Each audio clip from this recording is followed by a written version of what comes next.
And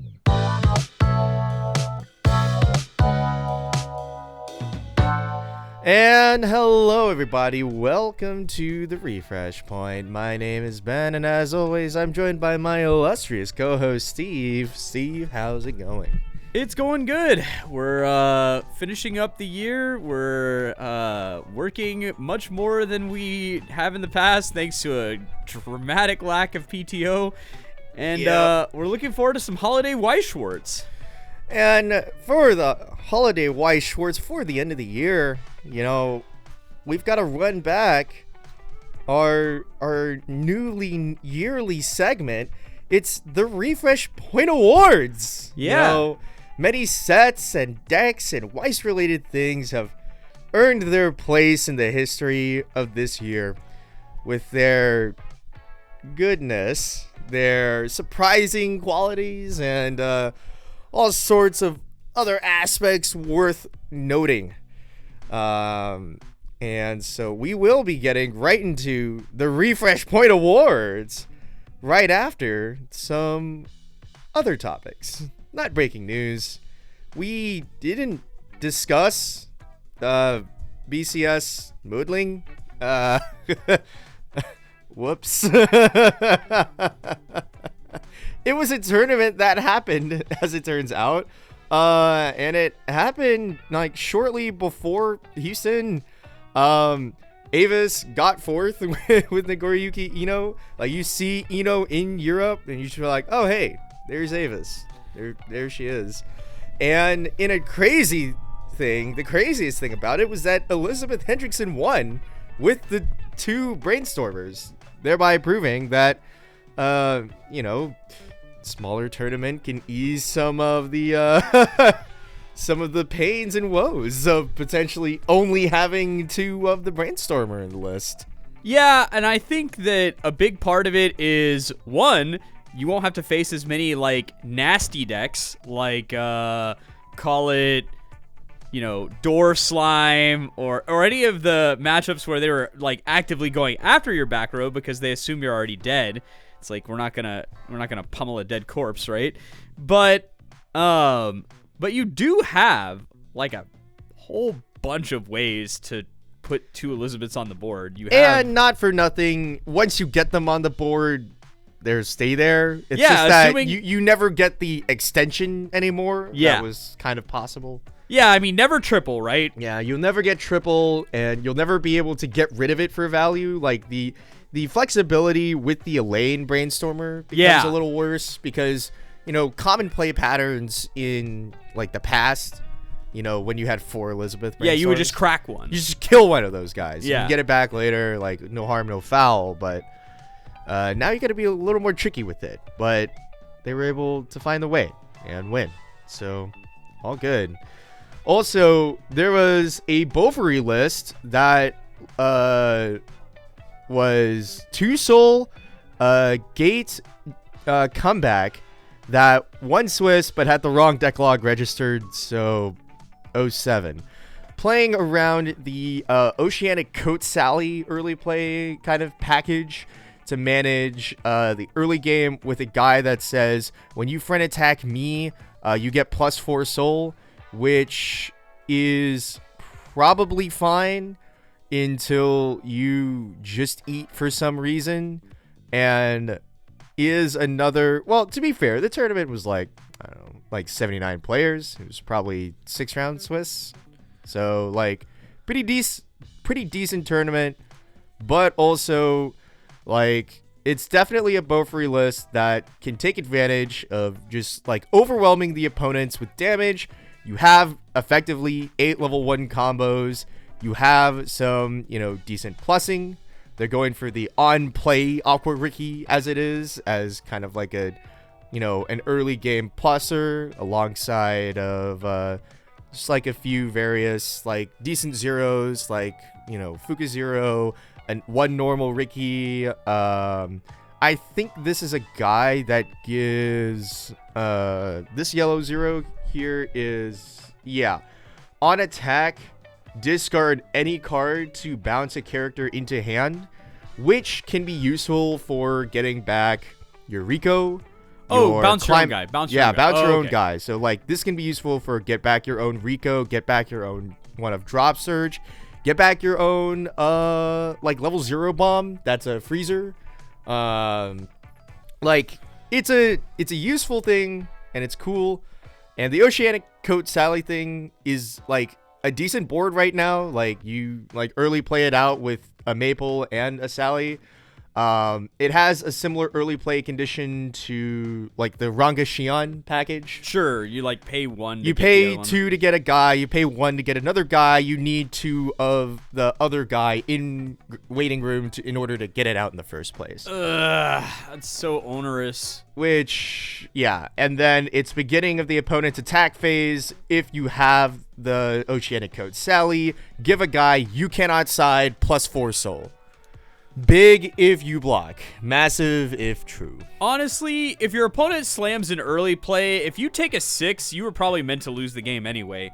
But, yeah, real and true. But that's kind of interesting because, in a way, that's like buying yourself a free block pretty much every turn, or buying yourself an insta loss.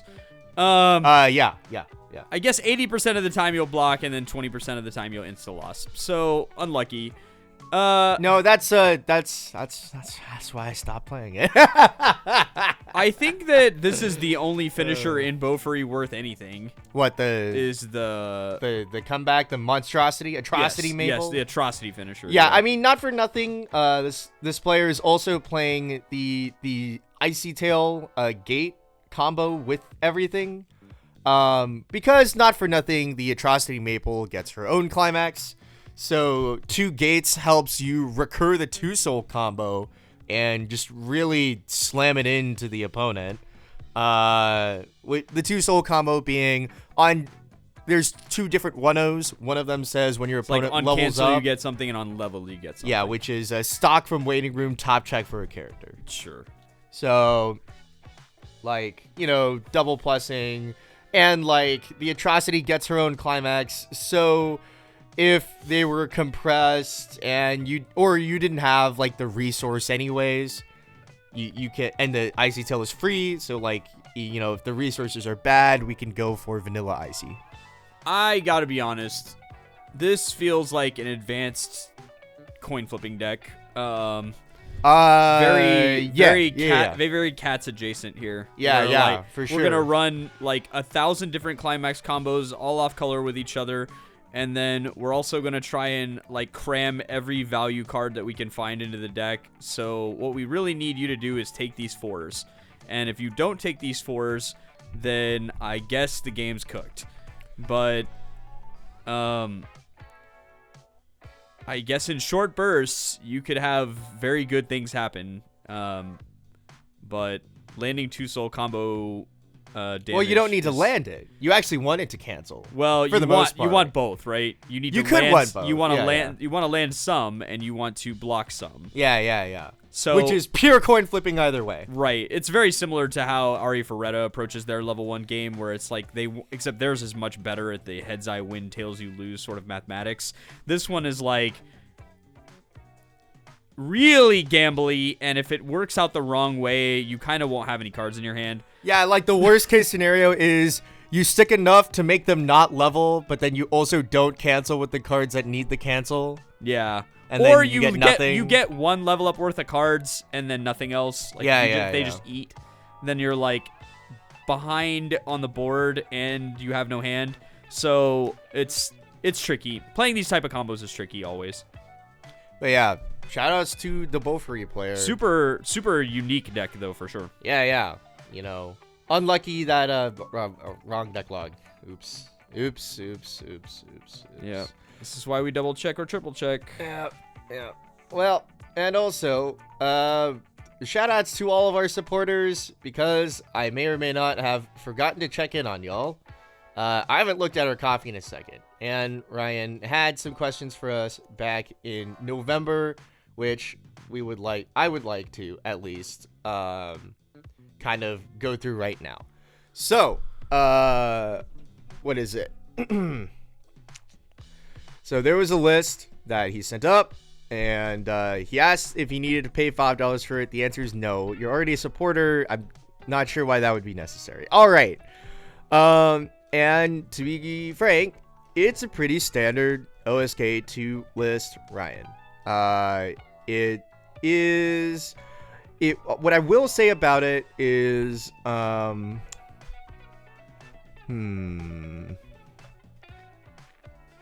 There is a few interesting choices here of, like, you have kind of a low count of 3s, like only 2 of the changer.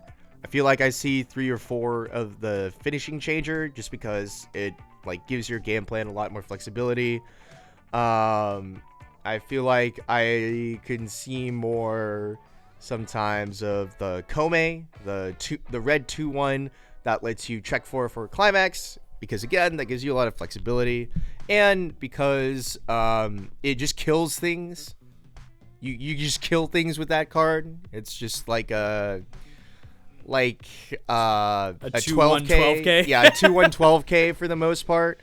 So it's really useful for disentangling boards. And so, not for nothing, I feel like it's not that there's something particularly wrong with your Zero game, but perhaps 4 of the JC might be a little high of a count, and you may want to reevaluate your higher card counts as just like am I seeing these cards enough? Am I getting to resolve them enough? Because definitely it is better to change into a Kane from the other one than it is to raw play the Akane, especially given that anti-event is a real and true thing right now. There's this, I don't know, set called Nikkei that may or may not be holding an event in their hand that can ruin your day. So I feel like that will be an important card to handle. I think the other thing about changing into the character is that the Akane does nothing on play. So there's no upside to hard casting it. The changer draws a card on play, which is something. So something is frequently better than nothing. So we definitely want something. So yeah. The changer does have non-trivial value over hard casting. It's not a stock savings, but it does produce more resources overall. Yeah, and it helps you get hand because you have a pay 1 discard like finisher anyways, right? So yeah, you have a low hand requirement, I believe, in that finisher though. So, obviously it's low, but it helps. Like, yeah. I mean, cards in hand is useful. The reality is that you're gonna have to play 3 characters in a climax. That's -4. So we're probably gonna need some hand size to be able to execute triple combo. So being able to draw extra cards makes the triple combo potential much higher and easier. So there's that. All right. And also, he's got a random question, which is worth addressing. If you have a 1k 1 soul down, and you're not bigger than your opponent's characters in any lane, do you side 3 times for 1 and save your guys, or crash for the full 2? And obviously, to quote one of Carmen's blogs, it depends you to death, as is in Weiss. Yes. But this is also a very specific scenario. You are capable of siding for 1. This implies that you are not fighting into some standby board that you would not be able to side attack into for damage. You are siding into a board of level 1s. Yeah, so this must be like either the follow-up turn to a combo turn where you blocked, or I don't have the combo, or I don't want to play the combo because I don't have very many of it, so I'm going to field some zeros. My opponent has already resolved his level 1 combo, so there's 3 1s on the board. Yeah, Ben's absolutely correct. Context matters a lot here. So we have 2 things to consider when deciding whether we should run it in or not. One is how does our deck going to respond to the scenario that follows it? So if we run it in, can our deck withstand 3 open lanes on the following turn, or withstand the consequences of having 3 open lanes in the following turn? That's deck dependent and game state dependent. Some decks want to be level 2 and don't care if they crash it, right? Some decks want the game to take more of a pace and they don't want to crash it. Or your deck is not in a good state to take a whole, or you're in a vulnerable deck state, right? You'll take too much damage. So those are things to consider. Yeah, and he also asks about kind of like a compression point of like the keeping the board compression in a sense, right? Right, yeah. Which only matters if you will be decking out over the next opponent attack phase. Right. So if you see the deck, minus the amount of damage remaining is less than the amount of damage it takes you to level, then sure, there's a thought there, right? You get -3 deck size if you side. But the context that also matters is the damage state of the game relative to your damage potential going forward, right? Are you out 8 climaxes? Because is the climax on board number 8?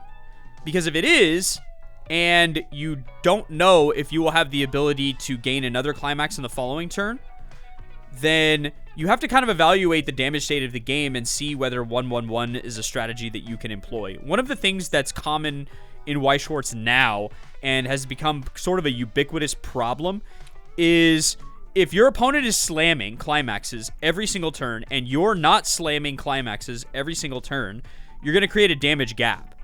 And if that damage gap gets too big, a lot of decks cannot close that gap very easily. So hitting for 1 while your opponent is hitting for 2 puts a lot more onus on your deck to block. And if it's not going to, because your compression is weak, then it's a tough ask to hit for 1 while your opponent is hitting for 2.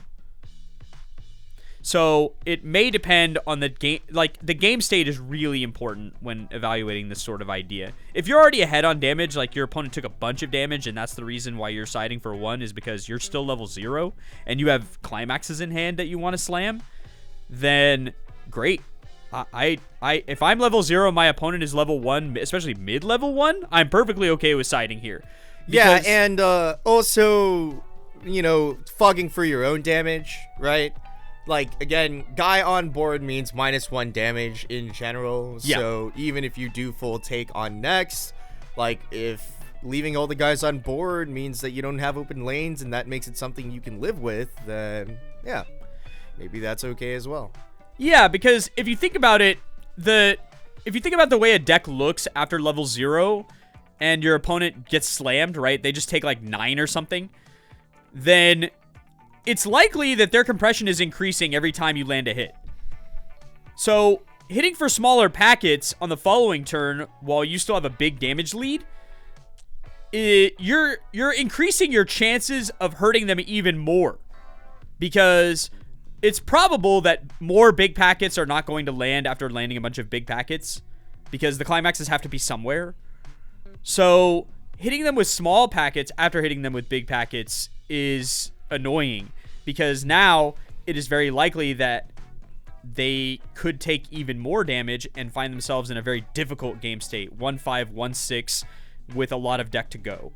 And if you're 1-5, 1-6 with a lot of deck to go, clocking is not really a thing you can do, because you'll be forfeiting your clock compression, which may be the thing that you need to equalize the game.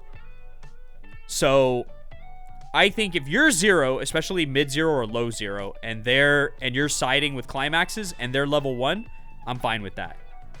I think that's 100% a good strategy. I think that the time when I want to front is either my opponent can leverage my reverses, like he can do something with reverses on the following turn, or I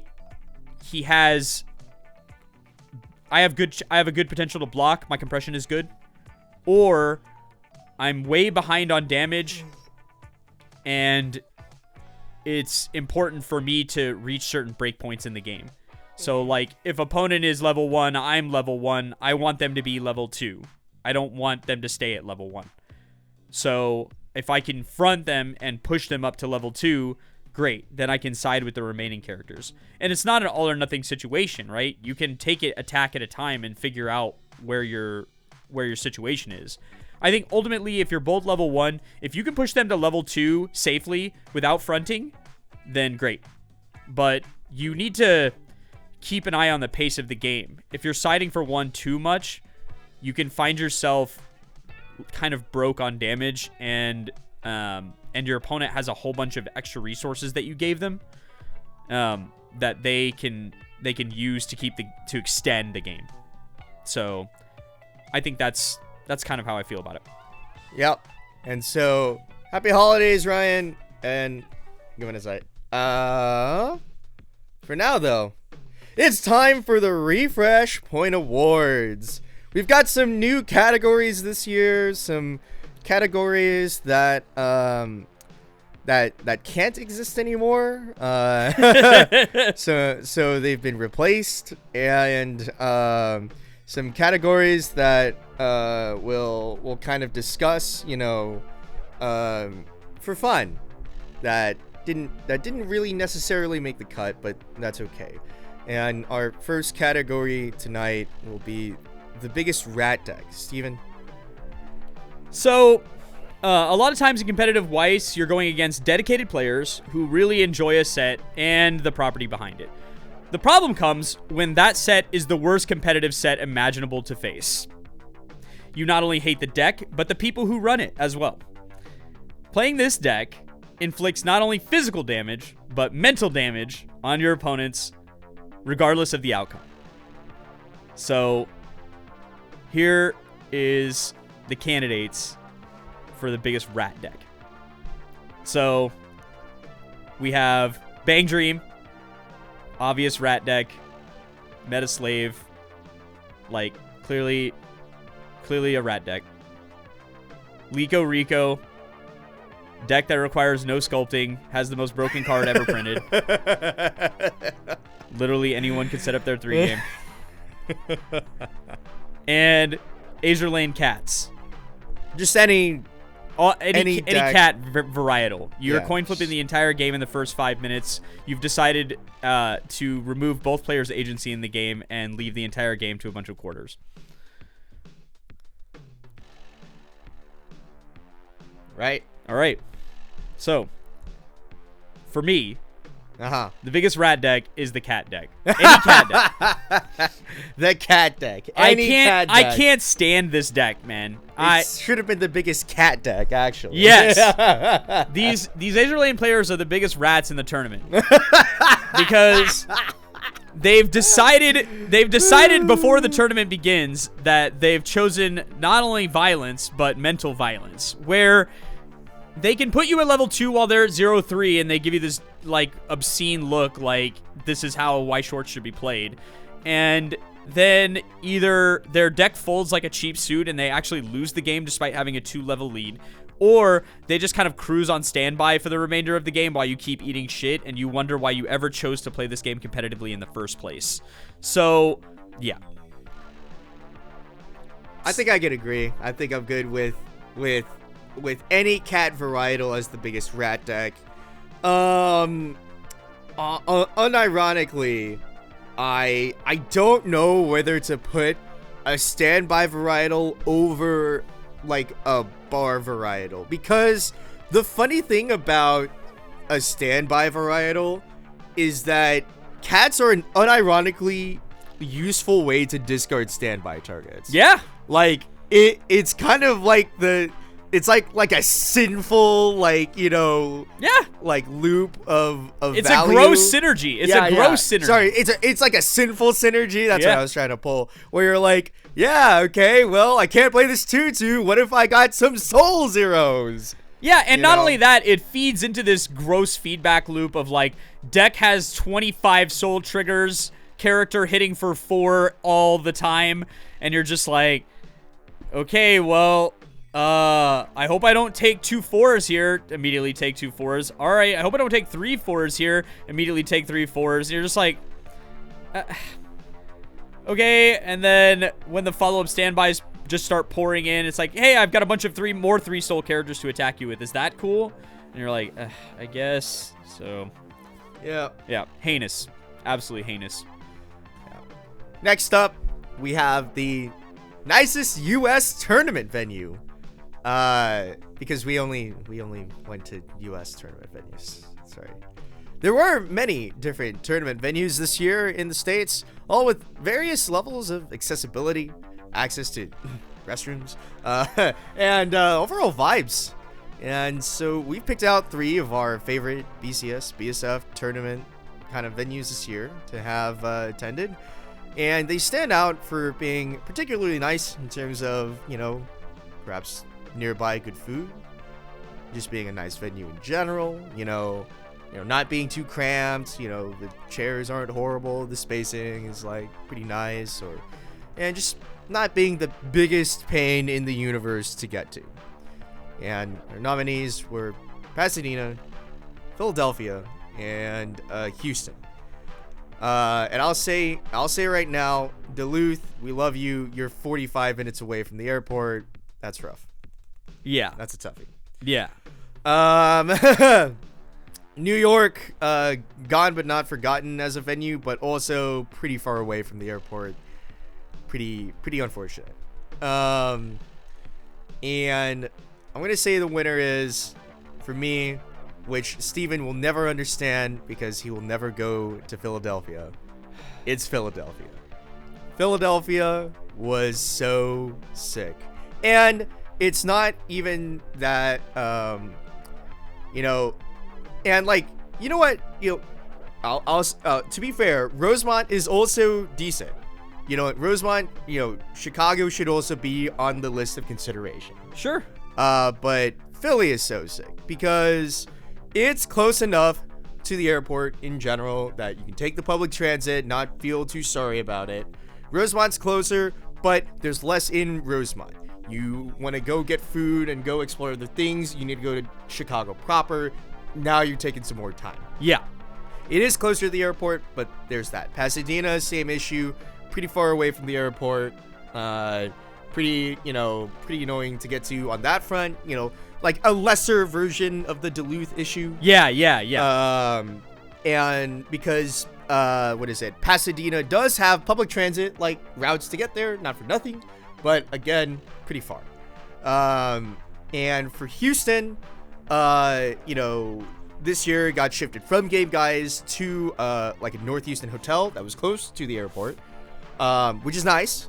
But also not that much around. Actual desert around it. Yeah, just desert around it. Philadelphia, I feel like, was the perfect confluence of just like not too bad to get to. Obviously, flight pricing to Philadelphia changes depending on who you are, where you live, what kind of travel plans you have. But even in general, I'll do a line where I'll fly to Newark and then train to Philly for $10 whole. And honestly, like, that'll work. And there is everything around the Philly venue. You are downtown Philadelphia. You are right, like 10-minute walk away from the Chinatown. Reading Terminal Market is literally across the street from one of the entrances to the convention center. Like, even though I think next year's venue is like a slightly different venue, like maybe like a different part of the convention center or like something like a little bit in a different location, you are still just in the thick of it.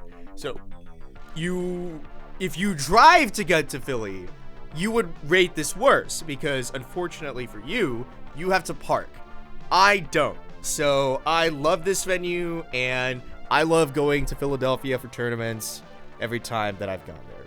And if you have to drive, unlucky, you could probably rate this worse than like Rosemont. I would say like Rosemont is pretty close second because of just kind of like, because it's separated from Chicago downtown. If you drive there, it's probably less heinous to park somewhere and like, have kind of like a reasonable spot to stay in that's walkable to the venue. Yeah, what's good about Rosemont is that there's a ton of like really decent hotels surrounding the venue, and you get some like decent choices about where you want to stay, and you do have access to Chicago's public transportation, which is some of the better public transportation here in the U.S.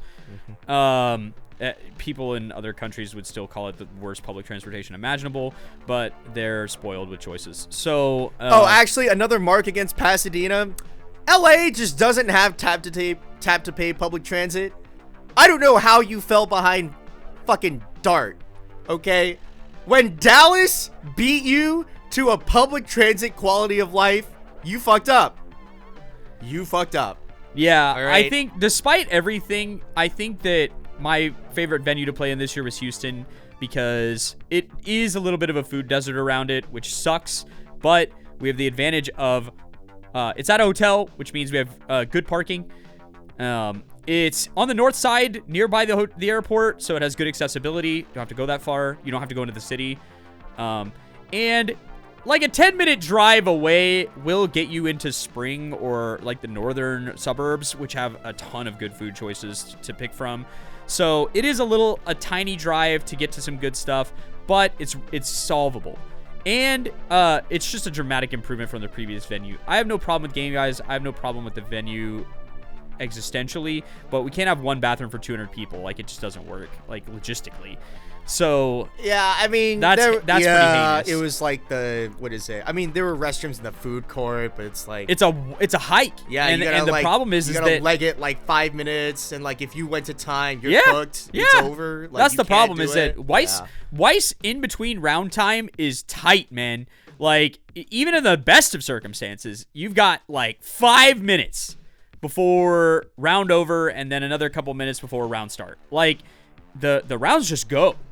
So you got to have the bathroom like right there with you. So I that was good. That was a good upgrade in terms of venue. I do love Pasadena, but good God, the traffic between Los Angeles, the traffic between Los Angeles and Pasadena is diabolical. Yeah, for sure. Like, even in the best of circumstances.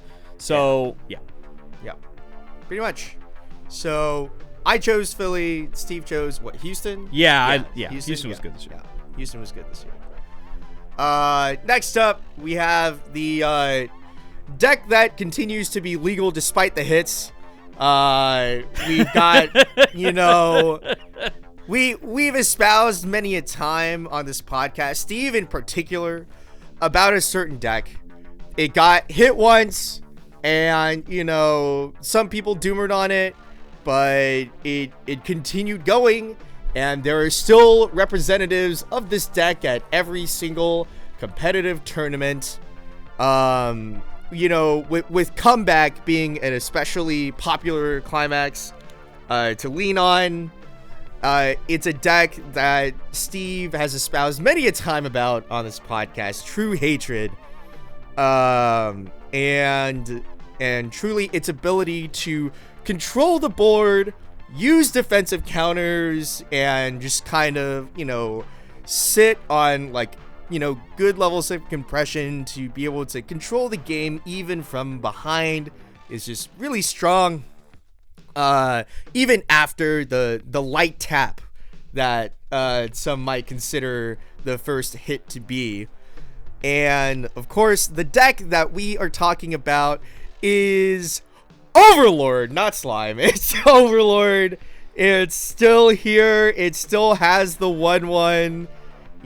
I tried to get the bait going as long as I could. Unscripted, by the way.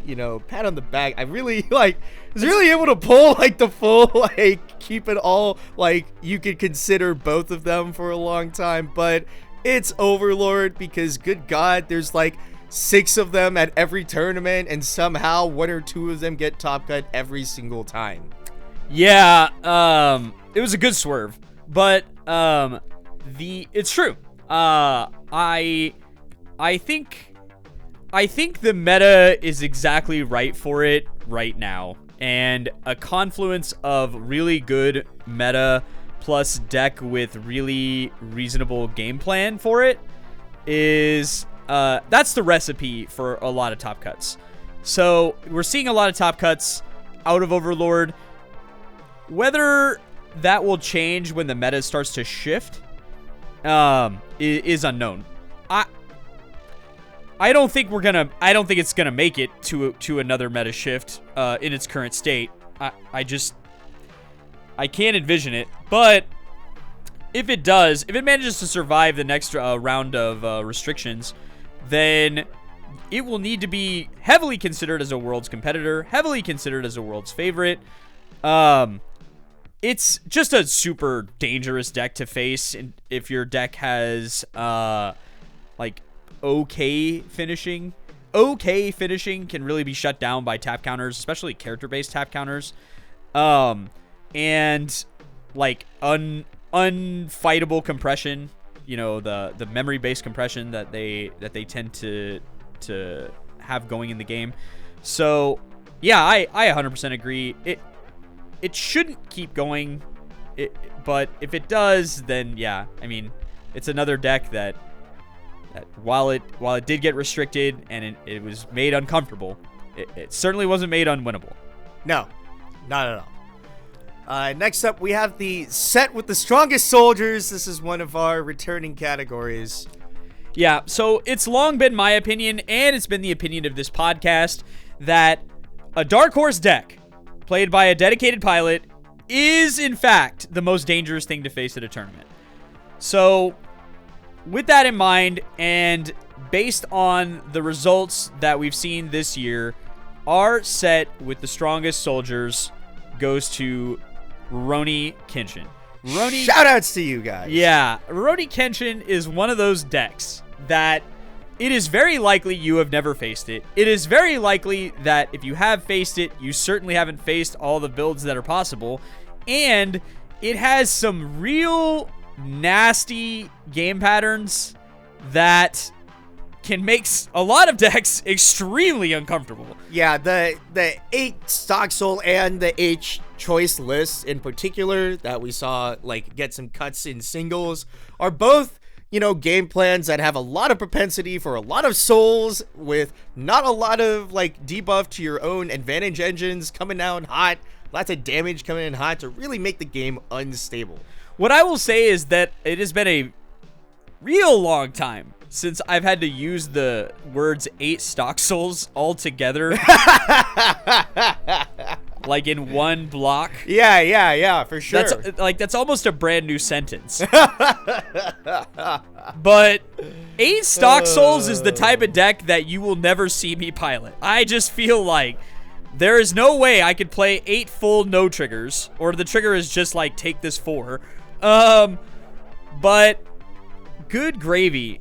That deck is something. We got to witness it playing during the cut rounds of one of the events that we attended, and it's wild how it behaves. It's great. No, I mean, I've played it. Like we've mentioned it on the podcast before. I'm pretty sure. Where it's just like, like decent level 1 advantage engine, like really like salient back row, like just like the shell is all pretty cool. And then you have some real questionable finishing at the end, but good God, is it explosive. Yeah, I personally, the 8 choice variety is very nostalgic for me. Yeah, for sure. Because it's one of those decks that's like, hit level 2, now what I'm going to do is I'm going to take my foot and I'm going to press it all the way to the floor. And if it works, you lose the game instantly. And if it doesn't work, I guess we get to keep going and see whether I lose the game instantly. But yeah, so Rurouni Kenshin players, shoutouts to you. Surely one of you will figure out a way to play that comeback finisher that requires having 2 of the Ricky to resonate. Definitely. It is certainly possible and not impossible. All right. Next up, we have the most surprising set of the year, which is a little bit tempered by the fact that we didn't get that many new sets this year. Yeah, when I sent Ben the list of sets that got released, he's like, that's it? I'm like, that's it. Yeah, it kind of is what it is. There may or may not have been some, world factors, factoring into the delivery, we'll say, of some of these sets. But still, there were some like mild surprises, and I think for us, probably the most surprising set to get announced and to come out was Gun Gale Online 2, the extra booster of all things, of all kinds of products, because it was cool. Like, you could argue that it was kind of expected to come at some point because, like Bushiroad likes their Sao and GGO properties, Sort of, kind of. But it was surprising, I think, for us to see Get. It was a nice Get. There's not that much more to say about it. It was cool to get GGO, and I was pleasantly surprised. Then next up, we have the funniest top cut deck. Steven? So, sometimes a top cut will look exactly as we expect it to. So, you see 8 or 16 of the meta decks. But oftentimes, it contains at least one dark horse. But this award goes even further beyond the idea of dark horse to deck from left field. This deck is not only unanticipated, but it is likely most people in the tournament have never seen it before, much less played against it. So my winner for the funniest top cut deck is Fate Grand Order 8 bar for Mexico City. This is a 150 person tournament, and this mad lad decided that the run back that he was going to employ in 2025 was 8 bar Pharaohs from FGO. Which is a banger deck, by the way, but also holy. It's a psycho deck. And it just, I guess, worked. I, at no point have thought that 8 bar was anything but memes. And, you get one combo into an explosive finisher, big if you block, big if true. You have a resonate thing going on. It's all chill. You get some fun stuff. Yeah, we're not talking about the most robust sort of build here. But yeah, he did it. I'm blown away. But I saw it. I was just like, that is not a real thing. Is it?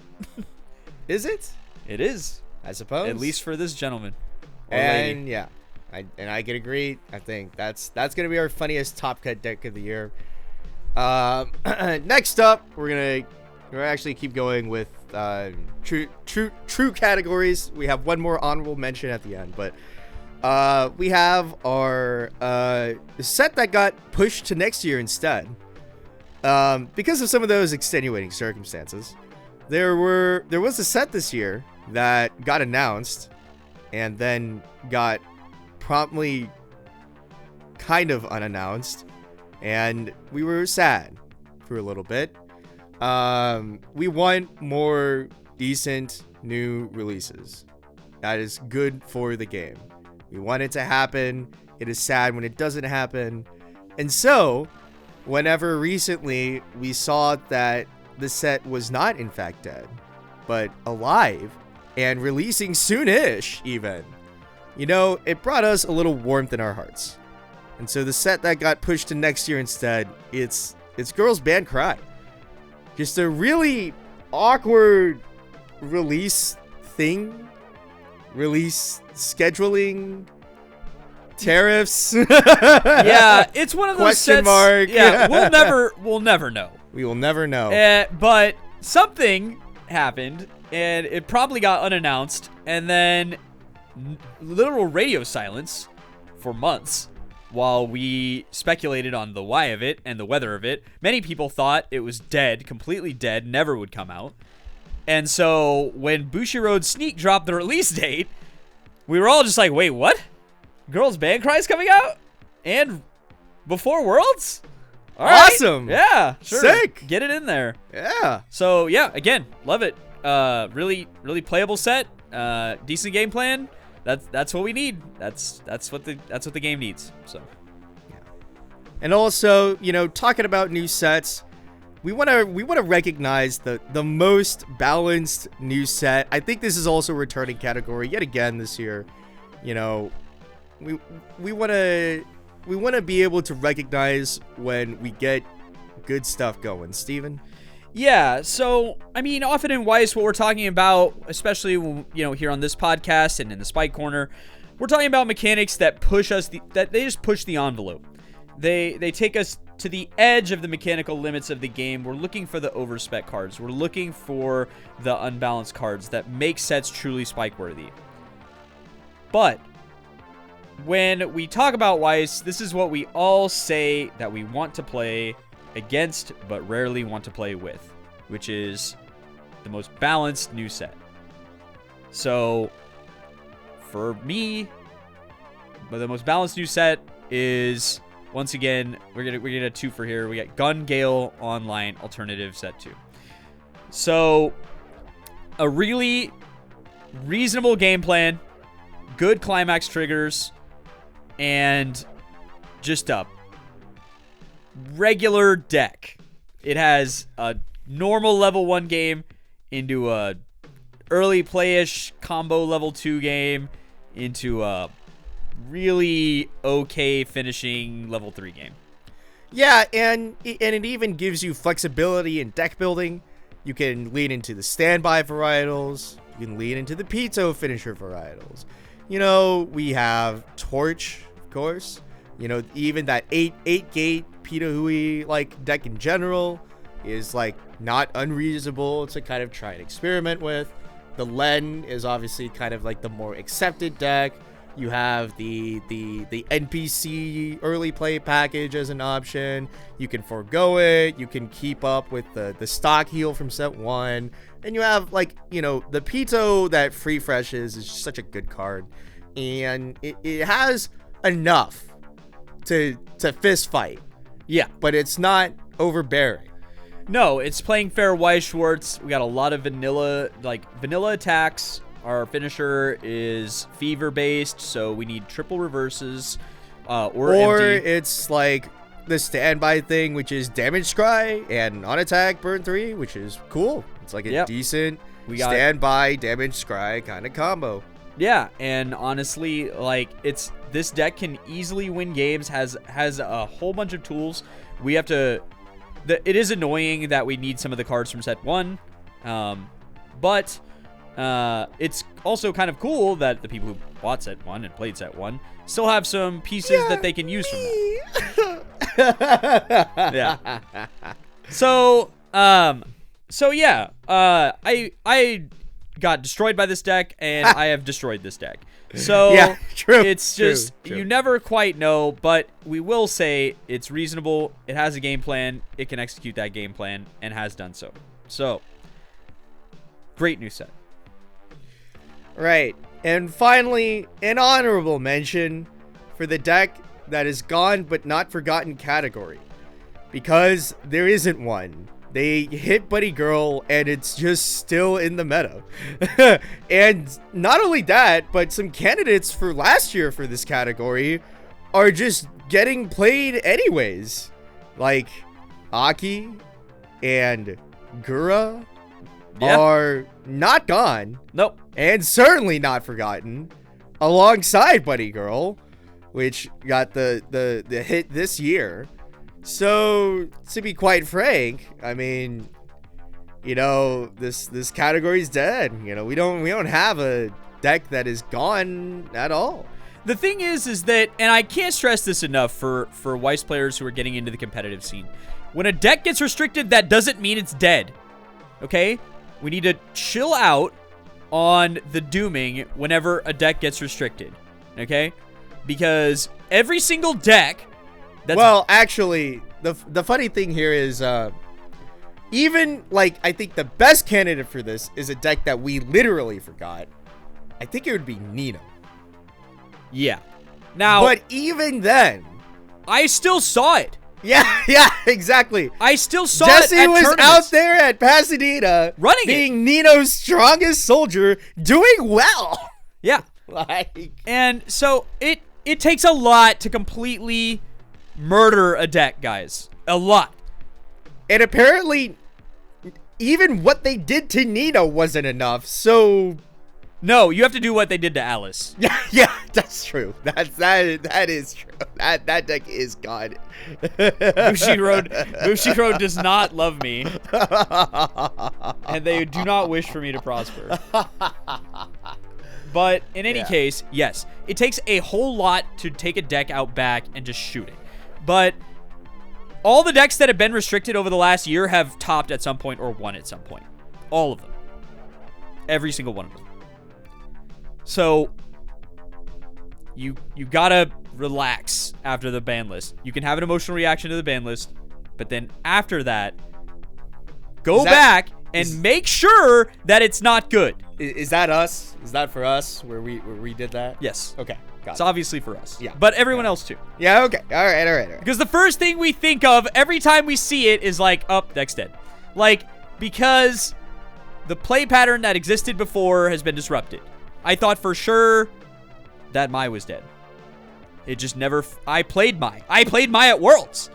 So I just never felt like 2 finishers was going to get the job done. Then, within like a few business months, one of our own tops with it. And so, clearly, it's still there. It still works. Is it as good? No. You can't scam the absolute crap out of people anymore. But you can still win. You're just a regular good deck instead of being a obscene gross monster. So, that's okay. Especially in the current meta, that's okay. Yep. You could just be a good deck. So, remember that. And that is this year's Refresh Point Awards. You know, round of applause for all of these sets and decks and things. Finally today, we're going to do a little looking back over the last year. It's been a little up and down.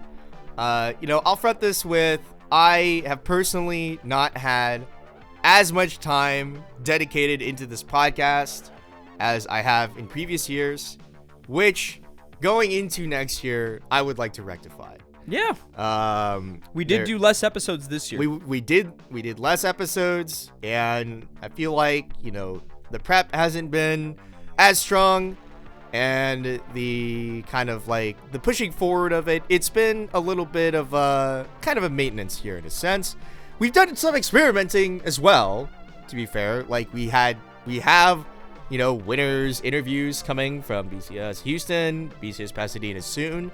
We'll probably have them from BCS Duluth in the next year and BCS Philly after that. We have some commentary that I'm kind of like sitting there like, what's my legal culpability here? I'm like recording commentary of an event at a tournament, but it was a public event and we were just sitting there at the public event talking into a recorder that recorded nothing else, so it's probably fine. But in general, I feel like there was some improvements that could be made, and obviously our behind the scenes like blogs and stuff has been dead for a while. Just in general, there's been a little bit less time than in previous years dedicated to this podcast that I would like to put back into it. Yeah, and I think there's other things that we haven't done in the past that we really want to do, and we're going to make a priority for next year, up to and including commentary on recorded games. I think that's the thing that we really want to do and need to find time to do and make a priority, because that content feels very consumable and digestible for the people who don't have 2 full hours to dedicate to the refresh point. But the podcast will always remain our number one content piece. This is the thing we love. This is the thing we want to keep pushing. But we recognize that there's a lot of other content that we could be creating for other, types of consumption that is good content and is needed in the space. So look forward to that next year, because we're going to commit ourselves to that. Yep. And so, looking back, we have our funny Spotify Wrapped for creators that we'll go over live on not live, but recorded on the podcast here. We've got some funny stuff. It was quite the year. We got, and this is only for our Spotify listeners, YouTube listeners, I don't think I got a Wrapped. I'm gonna be real with you. I'm gonna double check to see if there was any like funny stats, but I just don't think that there were. Here, dashboard. I have a monthly roundup. No, that's like their news thing. So yeah, we have our analytics, and we can go over some of our analytics from YouTube as well. But we only have a funny wrapped thing from Spotify, which got 16% increase in new audience from last year. So that's cool. That's awesome. We love getting some new listeners. 20% increase in followers, which is cool. For whatever reason, the Refresh Point Awards from last year was our most popular episode. 44% more than our average episodes. That's crazy. I'm not sure why so many people resonated with it, but maybe this one will also be listened to more than all of our other episodes. So I guess we'll see. We've reached 10 countries, apparently. The top ones that are not the United States being Sweden, Austria, Germany, and Canada.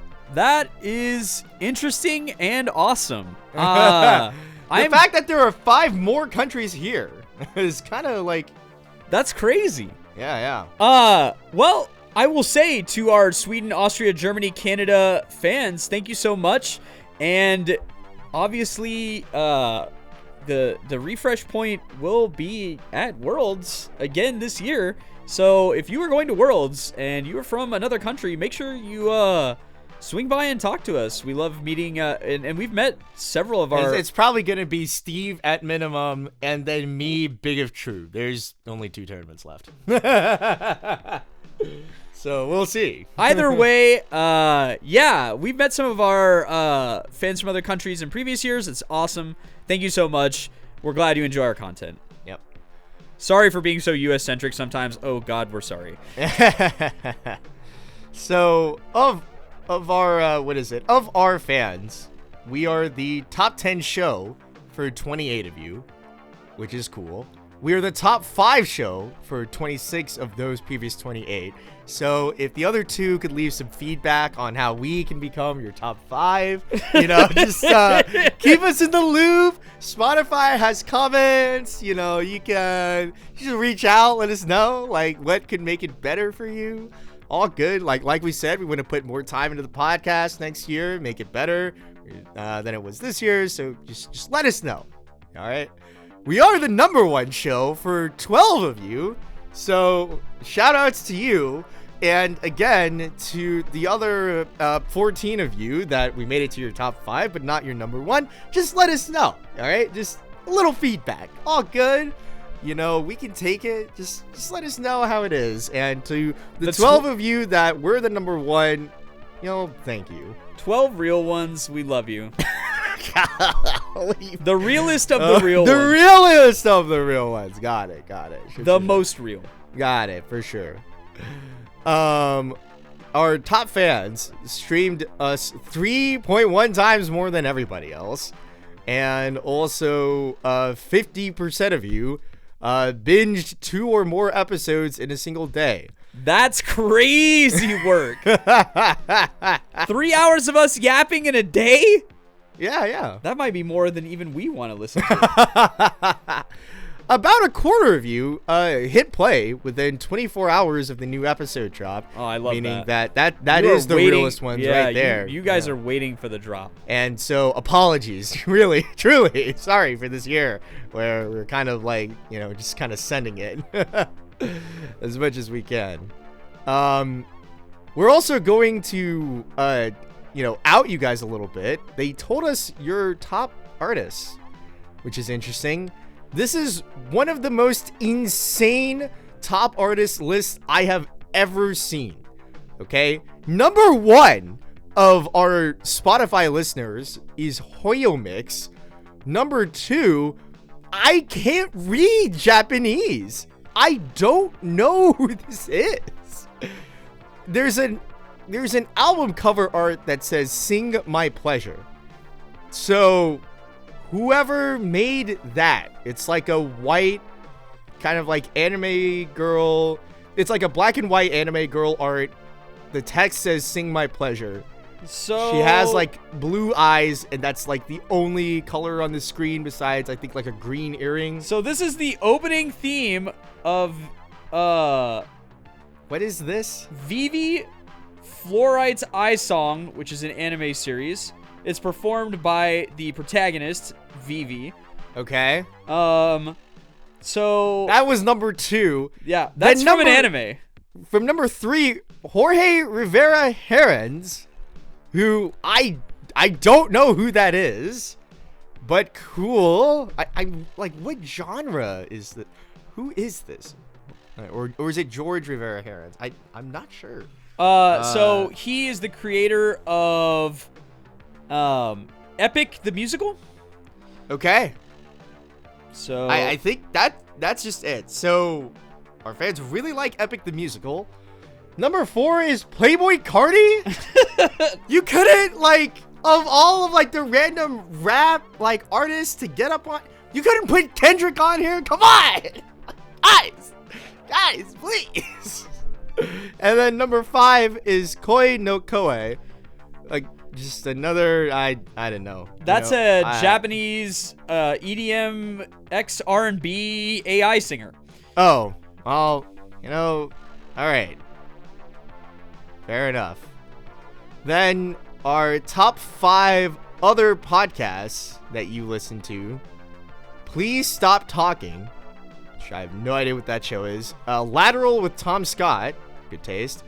Bilingual News from a Japanese news podcast. Solo Monsters Sounds Off, which not sure what that is, and not sure what Creepcast is either, but presumably some kind of like horror related like podcasting stuff. So that's cool. Yeah. Yeah. Please Stop Talking is a video game podcast. Got it. Sure. Makes sense. Makes sense. All right. 32% of you in total, not even just our top fans, listen to 2 or more of our episodes in a single day. And because we cultivate a small, dedicated audience, we have been listened to for longer than 86% of our other shows. Like, we know that for the most part, most of you that are listening will listen to the whole thing. Which is crazy work. Thank you so much. It makes all the content creation worth it. Our average rating was higher than 75% of other shows. I think we have like a 5-star rating. Yeah. This is a 5-star podcast. Yeah, for sure. Yeah.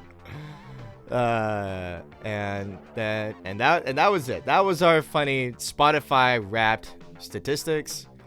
And on the actual channel, in the last 28 days, just on a quick view of our channel analytics, we had 266 views, with a good amount of views going to our winners interviews, as well as our most recent uploads, obviously. And for whatever reason, people just like go in and listen to at minutes of a time of some of our other older podcasts. And I'm not sure, like, if you just need something to listen to, it might as well be the latest thing, right? Not sure. Maybe it's like a botting thing. I don't know. But could just be autoplay, like, yeah, you hear a refresh point episode and it finishes, and then it goes to another one. YouTube slings you another one because they know you want this. Yeah. We are at 189 subscribers, so that's cool. And our watch time in general, on average, appears to be just about 48 hours in a single. What is it? About 48 hours in a 28-day period. Which is that like total hours of like people listening? Or yeah, I'm not sure how that stat checks out to. It actually checks out to that because our episodes are like an hour long. There's like 20 of you actually listening through to the whole thing on YouTube, and the rest of you are just kind of like clicking in and out. But that's all good, no worries. All good, no worries. Let's see. Our monthly audience, 124. We actually interesting. So we do have we have, what is it? We have stats. We have about 46% new viewers, 20% casual viewers, and 33% regular viewers on the YouTube. Most of our watch time is from subscribers, which That's great. makes sense. Yep, good stuff, good vibes. Most of you are listening to us on your phone, and Which also makes sense. None of you have put us on your smart TV, which also makes sense. There is no video. The 18% of you that put us on your tablet, man, you have a tablet. That's cool. We have some people have put on subtitles for us. 7.5% of you, which is interesting. I'm not sure about the accuracy of those. With Weiss Schwarz terms, really not sure that that's too accurate. We don't get any other funny geography on YouTube. You're all from the States. All right. Our Spotify is the one that has what is it? Different countries all going. So Yeah, I think it only shows the percentage of your viewers that are from the U.S., which yeah, because there's not enough from other places to like try to pull it together for whatever reason. But yeah, that's our look back. That was the refresh point in 2025. 2026 coming in hot. This episode may or may not be coming out on Christmas Day, so Merry Christmas to you, refresh point listeners. And if you don't celebrate Christmas, my bad. Happy holidays. Here's a Christmas present for you anyways. Thank you for listening. Thank you to all of our supporters. Just for every single month slinging us a $5 or a $10 to just keep on going. Honestly, for literally nothing else back, like at this point, we need to like come up with a thing for you guys, because, you know, like we're clearly not.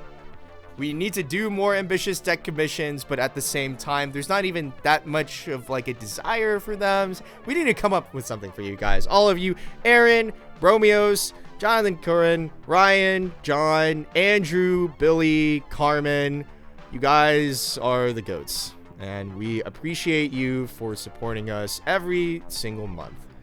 Yeah, and feel free to let us know if there's something that sounds like it will be something that you would find valuable that fits into that bucket. You know? You know what? And if you want to, you know what, we can brainstorm a little bit over the air, and you can respond, and you can kind of, consider it. Ryan's questions, like, were good, and like it was like a good topic. So if you want to make it so that, if as a supporter you can propose like Spike Corner topics for us to go over, you know what? I'm down for that. That's all good. Absolutely. We love answering questions. We love going over your thoughts and topics because you're all spikers like us, we all spikes like us. So yeah. Yeah, another thing that might be good is that if, I guess if they record their own games, they could send us the footage, and then we could commentary those games. Yeah, true. That could be something that it's not necessarily an exclusive thing in the fact that we're just kind of willy-nilly recording games, but we can put them at the top of the queue. So, yes. Supporters, you get priority access to our voices. Easy. Got them. If you have any other ideas, just let us know. But for now, that is our show for today. Happy holidays. Merry Christmas. Enjoy listening to this right before or right after you have a really lovely or awkward or hopefully not but bad Christmas dinner. And maybe you're listening to this on your way back to home from wherever you traveled for Christmas. And so tune in next year after your next deck out, and don't you forget to take the refresh point.